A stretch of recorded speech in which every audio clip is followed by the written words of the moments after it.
Hi miracle makers, ഞാൻ നിങ്ങളുടെ manifestation coach. ഇന്ന് ഒരു പ്രൊഡക്റ്റീവ് ആയിട്ടുള്ള ഒരു വീഡിയോ ആയിട്ടാണ് ഞാൻ വന്നിരിക്കുന്നത്. എൻ്റെ ഈ ചാനൽ ആദ്യമായിട്ട് കാണുന്നവരാണെന്നുണ്ടെങ്കിൽ ചാനലിൻ്റെ പേര് മൈൻഡ്ഫുൾ ജേർണീസ്. ഈ ചാനലിനകത്ത് ലോ ഓഫ് അട്രാക്ഷനെ കുറിച്ചും മാനിഫെസ്റ്റേഷൻ മെത്തേഡ്സിനെ കുറിച്ചും മോട്ടിവേഷനെ കുറിച്ചും നിങ്ങൾക്ക് എങ്ങനെ സക്സസ്ഫുൾ ആയിട്ടുള്ളൊരു വ്യക്തിയാകാം എന്നതിനെ കുറിച്ചുമൊക്കെയാണ് വീഡിയോസ് ഇടുന്നത്. ഈ ടോപ്പിക്സ് ഒക്കെ നിങ്ങൾക്ക് ഇൻട്രസ്റ്റഡ് ആയിട്ടുള്ളതാണെങ്കിൽ ചാനൽ സബ്സ്ക്രൈബ് ചെയ്യുവാനും കൂടെയുള്ള ബെൽ ബട്ടൺ അമർത്തിയാൽ നിങ്ങൾക്ക് നോട്ടിഫിക്കേഷൻ കൂടി വരുന്നതായിരിക്കും. അതുപോലെ നിങ്ങൾക്ക് വീഡിയോസ് ഇഷ്ടപ്പെടുന്നുണ്ടെങ്കിൽ നിങ്ങളുടെ ഫ്രണ്ട്സിനും മറ്റുള്ളവർക്കും ഷെയർ ചെയ്യാനും മറക്കാതിരിക്കുക. അപ്പോൾ ഇന്നത്തെ വീഡിയോ മിറക്കിൾ മോർണിംഗിനെ കുറിച്ചാണ് പറയുന്നത്. അതായത് മിറക്കിൾ മോർണിംഗ് എന്നത് നിങ്ങളുടെ ലൈഫിനെ വളരെ വലിയ രീതിയിൽ ട്രാൻസ്ഫോം ചെയ്യാൻ കഴിയുന്ന കുറച്ച് മെത്തേഡ്സുകളാണ് ഇതിനകത്ത് പറയുന്നത്. അതായത് നിങ്ങൾ എഴുന്നേൽക്കുമ്പോൾ തൊട്ടുള്ള ഒരു അരമണിക്കൂർ അല്ലെങ്കിൽ ഒരു മണിക്കൂർ നിങ്ങൾ എങ്ങനെയാണ് യൂസ് ചെയ്യുന്നത്, അതുപോലെയായിരിക്കും നിങ്ങളുടെ അന്നത്തെ ദിവസം എന്നതാണ് സത്യം. നിങ്ങൾ രാവിലെ എഴുന്നേറ്റ ഉടനെ എന്താണ് ചെയ്യാറ്? അതായത് നിങ്ങൾ കട്ടിലിൽ നിന്ന് എഴുന്നേറ്റ് ബ്രഷ് ചെയ്തു, വീട്ടിൽ ജോലിയൊക്കെ ചെയ്യുന്നവരാണെങ്കിൽ അടുക്കളയിലേക്ക് പോയി, അങ്ങനെയൊക്കെയാണോ? അതോ നിങ്ങൾ എന്തെങ്കിലും രാവിലെ എഴുന്നേറ്റ് പഠിക്കുന്നവരാണോ? നിങ്ങൾ എന്താണ് രാവിലെ എഴുന്നേറ്റ് ചെയ്യുന്നത്? അതായത് നിങ്ങളുടെ ആദ്യത്തെ 1 hour നിങ്ങൾ എന്തിലാണ് സ്പെൻഡ് ചെയ്യുന്നത് എന്നൊന്ന് കമന്റ് ചെയ്യണേ.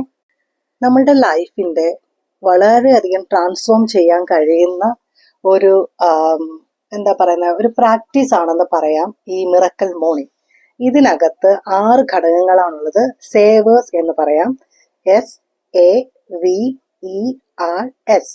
എസ് എന്ന് പറഞ്ഞാൽ സൈലൻസ്, അതായത് രണ്ടാമത്തെ എ എന്ന് പറഞ്ഞാൽ അഫർമേഷൻസ്, വി എന്ന് പറഞ്ഞാൽ വിഷ്വലൈസേഷൻ, ഇ എന്ന് പറഞ്ഞാൽ എക്സസൈസ്, ആർ എന്ന് പറഞ്ഞാൽ റീഡിംഗ്, എസ് എന്ന് പറഞ്ഞു കഴിഞ്ഞാൽ സ്ക്രിബ്ലിംഗ്. സൈലൻസ്, അതായത് ആദ്യത്തെ നിങ്ങൾ എഴുന്നേറ്റ ഉടനെ നിങ്ങൾക്ക് നിങ്ങളുടെ മൈൻഡ് വളരെ വലിയൊരു റിസപ്റ്റീവ് സ്റ്റേറ്റിലായിരിക്കും. നിങ്ങളുടെ സബ് കോൺഷ്യസ് മൈൻഡ് വളരെയധികം ഉണർന്നിരിക്കുന്ന ഒരു സമയമാണ് നിങ്ങൾ എഴുന്നേൽക്കുമ്പോഴുള്ളത്. ആ സമയത്ത് കുറച്ചു നേരം നിങ്ങൾ ആദ്യം മെഡിറ്റേറ്റ് ചെയ്യുകയോ പ്രാർത്ഥിക്കുകയോ ചെയ്തു കഴിഞ്ഞാൽ, അല്ലെങ്കിൽ നിങ്ങൾക്ക് ബ്രീത്തിങ് എക്സസൈസോ ചെയ്തു കഴിഞ്ഞാൽ അന്നത്തെ ദിവസം വളരെ നല്ലൊരു പ്രൊഡക്റ്റീവ് ആക്കി മാറ്റാൻ കഴിയും. ചില ആളുകളെ കണ്ടിട്ടില്ലേ, എഴുന്നേറ്റ ഉടനെ വളരെ മൂശേട്ടം കാണിച്ച് നമ്മൾ അന്നേരം പറയടം തിരിഞ്ഞ എഴുന്നേറ്റത് നമ്മളിങ്ങനെ പറയാറുണ്ട്. അതിൻ്റെയൊക്കെ കാരണം എന്ന് പറഞ്ഞു കഴിഞ്ഞാൽ അവർ ആ ഉറങ്ങിയ സമയത്തും അവരുടെ അവർ സ്വപ്നം കണ്ടത്, അവരുടെ സബ് കോൺഷ്യസ് മൈൻഡ് ചിന്തിച്ചതുമായിട്ടുള്ള കാര്യങ്ങൾ, അതായത് അവർ കിടന്നപ്പോൾ എന്തൊക്കെയാണോ അവർ ചിന്തിച്ചത് അതിനെക്കുറിച്ചായിരിക്കും സബ് കോൺഷ്യസ് മൈൻഡ് നമ്മൾ ഈ ഉറങ്ങുമ്പോഴൊക്കെ ചിന്തിക്കുന്നത്. അപ്പോൾ രാവിലെ എഴുന്നേൽക്കുമ്പോൾ, രാത്രി കിടന്നപ്പോൾ അവർ നല്ല കാര്യങ്ങളല്ല ചിന്തിച്ചത്, ഇപ്പൊ ഭാര്യയും ഭർത്താവും അടിയിട്ടിട്ടാണ് കിടന്നതെന്നുണ്ടെങ്കിൽ രാവിലെ എഴുന്നേൽക്കുമ്പോൾ അവർക്ക് വളരെ ഒരു നെഗറ്റീവ് എനർജിയോടായിരിക്കും അവർ എഴുന്നേൽക്കുന്നത്. അന്നത്തെ ദിവസം നമുക്ക് നല്ല രീതിയിൽ കൊണ്ടുപോകാനായിട്ട് ആദ്യം നമ്മൾ സൈലൻസ്, മെഡിറ്റേഷൻ അല്ലെങ്കിൽ എന്തെങ്കിലും പ്രെയർ, അതല്ലെങ്കിൽ ബ്രീത്തിങ് എക്സസൈസ് നമുക്ക് ചെയ്യാം. രണ്ടാമതായിട്ട് ചെയ്യേണ്ടത് അഫർമേഷൻ ആണ്. അഫർമേഷൻ എന്ന് പറയുന്നത് ഒരു പോസിറ്റീവ് സ്റ്റേറ്റ്മെന്റ് ആണ്. നമ്മളുടെ ലൈഫിലെ നമുക്ക് പോസിറ്റീവ് ആക്കി മാറ്റാനായിട്ടുള്ള കുറച്ച് സ്റ്റേറ്റ്മെന്റ്സ് നമ്മൾ റിപ്പീറ്റഡ് ആയിട്ട് പറയുമ്പോൾ നമ്മുടെ സബ് കോൺഷ്യസ് മൈൻഡ് അത് വിശ്വസിക്കും. അതിനെയാണ് അഫർമേഷൻ എന്ന് പറയുന്നത്. അപ്പൊ രണ്ടാമതായിട്ട് നമ്മൾ അഫർമേഷൻ ചെയ്യാം. മൂന്നാമത് വിഷ്വലൈസേഷൻ. വിഷ്വലൈസേഷൻ എന്ന് പറയുന്നത് മനസ്സിന് നമ്മളൊരു റിഹേഴ്സൽ ചെയ്യുന്നതാണ്. അതായത് ഒരു കാര്യം സംഭവിക്കുന്നതായിട്ട് ഇങ്ങനെ നമ്മൾ ഇമാജിൻ ചെയ്യുന്ന, ഒരു സിനിമ ഓടിക്കുന്നത് പോലെ ഇങ്ങനെ കാണുന്നതാണ് വിഷ്വലൈസേഷൻ. നാലാമെന്ന് പറയുന്ന എക്സസൈസ്. എക്സസൈസ് എന്ന് പറയുമ്പോൾ ഇപ്പൊ ഈ 3 കാര്യങ്ങൾ ചെയ്തത് നമ്മുടെ മൈൻഡിനുള്ള എക്സസൈസ് ആണ്. ഇനിയുള്ളതെന്ന് പറഞ്ഞാൽ നമ്മുടെ ശരീരത്തിനുള്ള എക്സസൈസ് ആണ്. കാരണം നമ്മുടെ ശരീരത്തിലെ എനർജികൾ, അതായത് ഓരോ എനർജി ചക്രാസ് ഉണ്ടല്ലോ, ഈ ചക്രാസിലൊക്കെ എനർജി ബ്ലോക്ക് ആയിട്ടിരിക്കുന്നത് മാറാനായിട്ടാണ് നമ്മൾ എക്സസൈസ് ചെയ്യുന്നത്. അതിന് മാത്രമല്ല വേറെ പല ബെനിഫിറ്റുകളും ഉണ്ട്. ഒരു ബെനിഫിറ്റ് ആണ് നമ്മളുടെ ശരീരത്തിലെ എനർജി ഫ്ലോ വളരെയധികം കറക്റ്റായിട്ട് സ്മൂത്ത് ആയിട്ട് നടക്കും.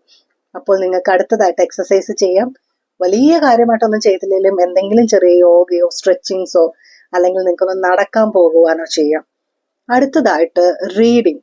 ഏറ്റവും നല്ലത് പേഴ്സണൽ ഡെവലപ്മെന്റ് അല്ലെങ്കിൽ സെൽഫ് ഹെൽപ്പ് ബുക്കുകൾ വായിക്കുക എന്നുള്ളതാണ്. The secret, the magic, the hero, the power of sub conscious mind, ഇതിന്റെയൊക്കെ മലയാളത്തിലും വിവിധ ഭാഷകളിലും മാറ്റി എഴുതിയിട്ടുണ്ട്. ഇംഗ്ലീഷോ നിങ്ങൾക്ക് താല്പര്യമുള്ള ഭാഷയിൽ നിങ്ങൾക്ക് ഇതിലേതെങ്കിലുമൊക്കെ ബുക്കുകൾ വായിച്ചു തുടങ്ങാം. ഇങ്ങനെ വായിക്കുന്നത് കൊണ്ട് നിങ്ങൾ രാവിലെ സമയം എന്ന് പറയുന്നത് നമ്മളെ ആരും ഡിസ്റ്റർബ് ചെയ്യാനില്ലാത്ത സമയമാണ്. നിങ്ങൾ ഒരു 5 മണിക്ക് എഴുന്നേൽക്കുകയാണെങ്കിൽ 5 മണി തൊട്ട് 6 മണി വരെയുള്ളൊരു ടൈം നിങ്ങൾക്ക് വേണ്ടിയിട്ട് നിങ്ങൾ സ്പെൻഡ് ചെയ്യാതിരിക്കുക. ആ സമയത്ത് ബാക്കി എല്ലാവരും ഉറങ്ങുകയാണ്. വളരെ നിശബ്ദതയായിരിക്കും, നിങ്ങൾക്ക് നല്ല കോൺസെൻട്രേഷൻ ആയിരിക്കും. ആ സമയത്ത് കുറച്ച് വായിച്ചു കഴിഞ്ഞാൽ നിങ്ങളുടെ മൈൻഡ്, നിങ്ങൾ എത്രത്തോളം വായിക്കുന്നു അതുപോലെ നിങ്ങൾ വളരും. ശാരീരികമായിട്ട് വളരും എന്നല്ല, മാനസികമായിട്ട് നിങ്ങൾ വളരും. ജീവിതത്തിലെ ഓരോ സിറ്റുവേഷനെ നിങ്ങൾ നോക്കുന്ന രീതികൾ മാറും. ഓരോ നമ്മുടെ ഇഷ്യൂസിനെയൊക്കെ അപ്രോച്ച് ചെയ്യുന്ന രീതികൾ മാറും. അതുകൊണ്ട് തന്നെ വായന എന്ന് പറയുന്നത് വളരെയധികം ഇമ്പോർട്ടൻ്റ് ആയിട്ടുള്ളൊരു കാര്യമാണ് നമ്മുടെ ലൈഫിൽ. അൺഫോർച്ചുനേറ്റ്ലി ഇപ്പൊ എല്ലാവരുടെയും ലൈഫിൽ നിന്നും പൊയ്ക്കൊണ്ടിരിക്കുന്ന ഒരു കാര്യമാണ് ഈ വായന. അടുത്തതായിട്ട് സ്ക്രിബ്ലിംഗ്, അതായത് നിങ്ങൾ എന്തെങ്കിലും എഴുതുക. ഗ്രാറ്റിറ്റ്യൂഡ് ജേർണൽ എഴുതാം നിങ്ങൾക്ക്. നിങ്ങൾ ഗ്രേറ്റ്ഫുൾ ആയിട്ടുള്ള കാര്യങ്ങൾ നിങ്ങൾക്ക് ഒരു ഡയറിയിൽ എഴുതാം. അത് വളരെയധികം എഫക്റ്റീവാണ് രാവിലെ ചെയ്യുന്നത്. അപ്പോൾ ഈ 6 കാര്യങ്ങൾ നിങ്ങൾ എഴുന്നേറ്റ ഉടനെയുള്ള അരമണിക്കൂറിനുള്ളിലോ 1 മണിക്കൂറിനുള്ളിലോ ചെയ്യുക. അങ്ങനെ ചെയ്യുമ്പോൾ അന്നത്തെ ദിവസം നിങ്ങൾക്ക് വളരെ പോസിറ്റീവ് ആയിരിക്കുകയും നിങ്ങൾക്കൊരു ഡയറക്ഷൻ കിട്ടും. നിങ്ങൾക്ക് എന്തൊക്കെയാണ് ഒരു മെന്റൽ ഇമേജ് കിട്ടും അന്നത്തെ ഒരു ദിവസം എങ്ങനെയായിരിക്കും എന്നുള്ളത്. അല്ലാതെ പെട്ടെന്ന് കട്ടിലിൽ നിന്ന് എഴുന്നേറ്റ് അടുക്കളയിൽ കയറി കുറച്ച് കുക്കിംഗ് ഒക്കെ ചെയ്തിട്ട് പിടച്ചടച്ച് നമ്മൾ ജോലിക്കൊക്കെ പോകുമ്പോൾ നിങ്ങൾക്കൊരു പ്ലാനിങ് ഇല്ല, നിങ്ങളുടെ മൈൻഡിനൊരു റീസെറ്റ് കിട്ടിയിട്ടില്ല. നിങ്ങൾ രാത്രിയിൽ ചിന്തിച്ച് കിടന്ന കാരണം തന്നെ നിങ്ങളുടെ സബ് കോൺഷ്യസ് മൈൻഡ് കണ്ടിന്യൂ ചെയ്തുകൊണ്ടിരിക്കും. നിങ്ങൾ വൈകിട്ട് വരുന്നവരെ അതായിരിക്കും കണ്ടിന്യൂ ചെയ്യുന്നത്. അങ്ങനെയാണ് നമ്മളുടെ മനസ്സിലെ ലിമിറ്റിംഗ് ബിലീഫ്സും ഓരോ രീതിയിലുള്ള നെഗറ്റീവ് തോട്ട്സുകളും നിറയുന്നത്. അപ്പോൾ നിങ്ങൾ ഈ പ്രാക്ടീസുകൾ രാവിലെ ചെയ്തു കഴിഞ്ഞാൽ നിങ്ങളുടെ മൈൻഡ് ക്ലിയർ ആവുകയും നിങ്ങൾക്കൊരു ക്ലാരിറ്റി ലഭിക്കും. അതുപോലെ തന്നെ നിങ്ങൾക്കൊരു പോസിറ്റീവ് വ്യക്തിയായിട്ട് മാറുവാൻ സാധിക്കും.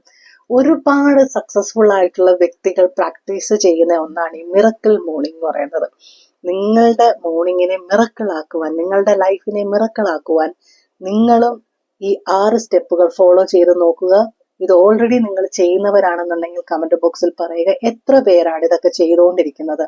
അതല്ല, ഇനി നിങ്ങൾക്ക് ഇങ്ങനെ സ്റ്റാർട്ട് ചെയ്യാൻ താല്പര്യമുണ്ടെങ്കിൽ നിങ്ങളും കമന്റ് ബോക്സിൽ വന്ന് പറയണേ, നിങ്ങളിത് സ്റ്റാർട്ട് ചെയ്യാൻ ഉദ്ദേശിക്കുന്നുണ്ട് എന്നുള്ള കാര്യം. വീഡിയോസ് ഒക്കെ ഇഷ്ടമാകുന്നുണ്ടെങ്കിൽ പ്ലീസ് സബ്സ്ക്രൈബ് ദ ചാനൽ. അതുപോലെ മറ്റുള്ളവർക്ക് ഷെയർ ചെയ്ത് കൊടുക്കുക. നിങ്ങളുടെ തോട്ട്സ് എന്തൊക്കെ തന്നെ ആയാലും കമന്റ് ബോക്സിൽ വന്ന് അറിയിച്ചു. For watching my video. Thank you. By.